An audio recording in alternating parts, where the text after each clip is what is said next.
পার্কে এসে শৈশবের জিনিসগুলো দেখে আর নিজেকে আটকে রাখতে পারলাম না। তাই আজকে কিছুক্ষণের জন্য হয়ে গেলাম বাচ্চা পোলাপানের মতো আজকে শুরু করে দিলাম খেলা। তো আসসালামু আলাইকুম গাইস, সবাই কেমন আছেন? চলে আসলাম একটি নতুন ব্লগে।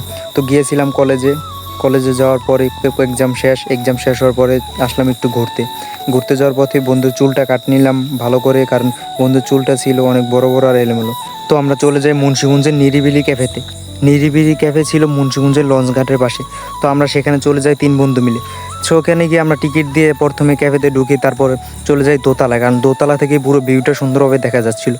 তো দোতলা গিয়েই দেখি এদিকে পুরো লঞ্চগুলো আর নদীটা খুব সুন্দরভাবে দেখা যাচ্ছে। তা আমরা এদিকেই সবার আগে ঢুকে পড়লাম। তো ঢোকার পরে এদিকে আমি আমার বন্ধু দাঁড়িয়ে কিছু মজা করছিলাম, কারণ এই দুপুর টাইম, তাই মানুষ একদমই কম ছিল।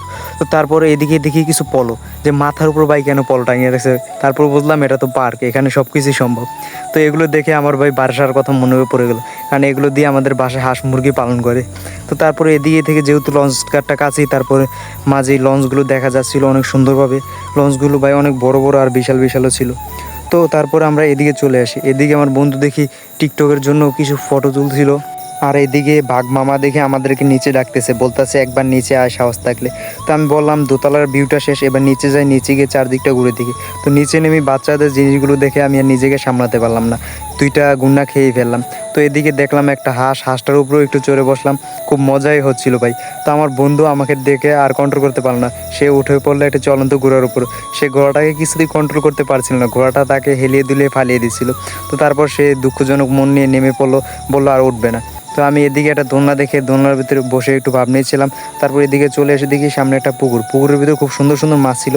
তো পানিটা গোলা হওয়ার কারণে মাছগুলো আর ক্যামেরায় দেখানো যাচ্ছে না, মাছগুলো নিচে চলে গেছে। তো আমি চলে আসলাম সামনে কিছু বেঞ্চ আছে সেগুলোতে বসার জন্য।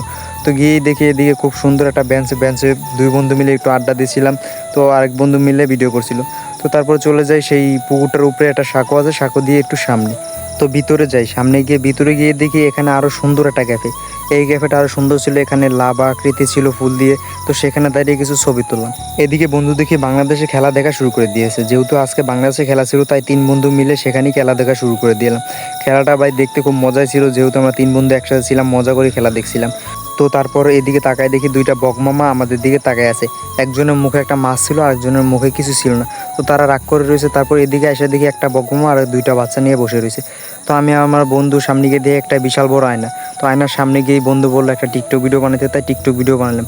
তো যেহেতু বের হওয়ার সময় হয়ে গেছে, তাই একটু শেষবারের মতো দোলনায় দোল খেয়ে নিলাম। তো এখন চলে যাবো আমরা বাইরে যাওয়ার পর 2 বন্ধু মিলে যাচ্ছিলাম লঞ্চ ঘাটের দিকে, কারণ লঞ্চ ঘাটের ওই দিক থেকেই অটো নিতে হবে। তো আমরা অবশেষে অটোতে উঠে পড়লাম। সবাই ভালো থাকবেন, সুস্থ থাকবেন। আসসালামু আলাইকুম।